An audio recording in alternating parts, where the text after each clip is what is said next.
আসসালামু আলাইকুম everyone, welcome back to my channel Mahima cooking house. আজকে আমি আপনাদেরকে একটি নতুন রেসিপি তৈরি করে দেখাবো। নাম হচ্ছে এটা কাঁঠালের বিচি দিয়ে কাঁচাগোল্লা।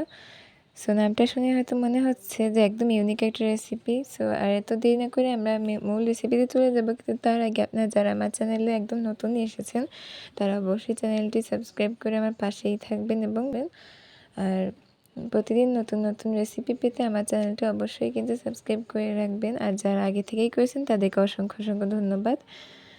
সো চলুন আজকে এত দেরি না করে আমি আমার মূল রেসিপিতে চলে যাচ্ছি, কিন্তু একটাই রিকোয়েস্ট, আপনারা ফুল ভিডিও না দেখে শেষ পর্যন্ত ফুল ভিডিওটি না দেখে টেনে টেনে দেখবেন না, ফুল ভিডিওটা আগে দেখবেন তারপরে কমেন্ট করবেন। সো ফার্স্টেই আমি এখানে কাঁঠালের বিচি একদম পানি দিয়ে একটু সেদ্ধ করে নিয়েছি। আর কাঁঠালের বিচির উপরে যে ছোলাগুলো ছিল এগুলো একদম উঠিয়ে নিয়ে পরিষ্কার করে নিয়েছি। যতটা পরিষ্কার করা দরকার ততটা আমি করে ব্লেন্ড করে নিব, একদম পেস্টের মতো তৈরি করে ফেলবো। আমার এখানে এই কাঁঠালের বিচির পেস্টটা খুব ভালো মতো তৈরি করে নেওয়া হয়ে গিয়েছে। এখন এই যে কাঁঠালের যে পেস্টটা তৈরি করলাম ব্লেন্ড করে, এটাকে আমি একটা কড়াইয়ের মধ্যে দিয়ে দিয়েছি। এখন এটাকে একটু নাড়াচাড়া করতে থাকবো, নাড়াচাড়া করতে করতে তারপরে যখন এটা আস্তে আস্তে যখন মানে ঘন হয়ে আসতে থাকবে,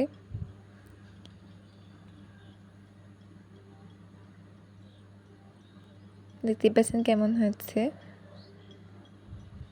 এই মুহূর্তে আমি এখানে চিনি দিয়ে কাপের মতো, আপনারা আপনাদের পছন্দ মতো যতটুকু বানাবেন ততটুকু পরিমাণ চিনি এখানে দিয়ে দিবেন। আমি এখানে হাফ কাপের থেকে একটু বেশি পরিমাণ দিয়ে নিয়েছি, মানে আমার পছন্দ মতো আমি এখানে চিনি দিয়ে নিয়েছি। এবার চিনিটা দিয়ে একটু নাড়াচাড়া করে আসিয়ে নিচ্ছি। তারপরে এখানে দিয়ে দিলাম ছানা। ছানার রেসিপিটা কিন্তু আমি আমার চ্যানেলে অনেকগুলো রেসিপির মধ্যে দিয়ে গেছি, এমনকি আলাদা করে একটা ছানার রেসিপি দেওয়া আছে, দেখে আসতে পারেন। এবার ছানাটা দিয়ে দেওয়ার পরে ভালোভাবে একটু নেড়ে চেড়ে নিব। এই মিক্সচারটাকে ভালোভাবে একদম আসিয়ে নিতে হবে।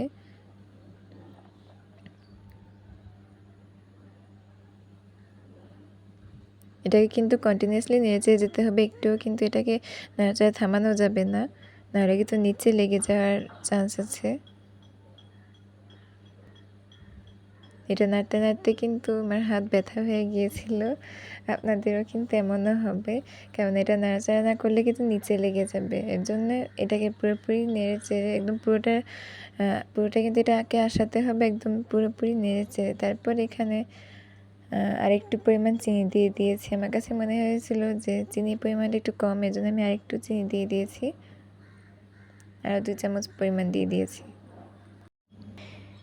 আর এদিকে দেখতেই পাচ্ছেন নাড়াচাড়া করতে করতে পুরো ঘন একটা আঠালো মিশ্রণ তৈরি হয়ে গিয়েছে। এখন এটাকে নামিয়ে নিয়ে চুলা থেকে নামিয়ে নিয়ে একটু ঠান্ডা হতে দিয়েছিলাম। তবে ঠান্ডা হয়েছে একদম, মানে যেমন ওই হাতে একটু যা করে আমি একটু ঠান্ডা করে নিয়েছি, এতটা একদম ঠান্ডা করে তারপরে এটাকে হাতের তারায়, মানে আমার কাছে কিন্তু কোনো তেল বা ঘি কোনো কিছুই লাগেনি, মানে ডোটা একেবারে কী বলে একদম সফট আর একদম সুন্দরভাবে তৈরি হয়েছে, যেন আমার হাতে কোনো ঘি বা তেল কোনো কিছুই লাগেনি। তারপরে আমি হাতে নিয়ে গোল গোল করে রাউন্ড শেপ করে কাঁচাগোল্লাগুলো তৈরি করে নিয়েছি। আর উপরে একটু গুঁড়ো দুধের মিক্সচার দিয়ে নিয়েছি, মানে গুঁড়ো দুধটা জাস্ট একটু গুঁড়ো দুধের উপরে কোট করে নিয়ে, ভালোই লাগে আমার কাছে। আর এই কাঁচাগোল্লাটা যে আমি তৈরি করেছি একদম নিউ স্টাইলে, মানে কাঁঠালের বিচি দিয়ে, এটা কিন্তু আপনারা চাইলে ট্রাই করে দেখতে পারেন, চাইলেও না আপনারা মানে যে কোনো ধরনের মেহমান বাসায় আসলে বা ঈদের সময়ও কিন্তু এটা তৈরি করে দিতে পারেন। খেতে কিন্তু অসম্ভব অসম্ভব মজাদার হয়েছে। এটা দেখলে কিন্তু যদি মেহমানদের সামনে দেন তাহলে কিন্তু তারা জিভে পানি আটকে রাখতে পারবেন না।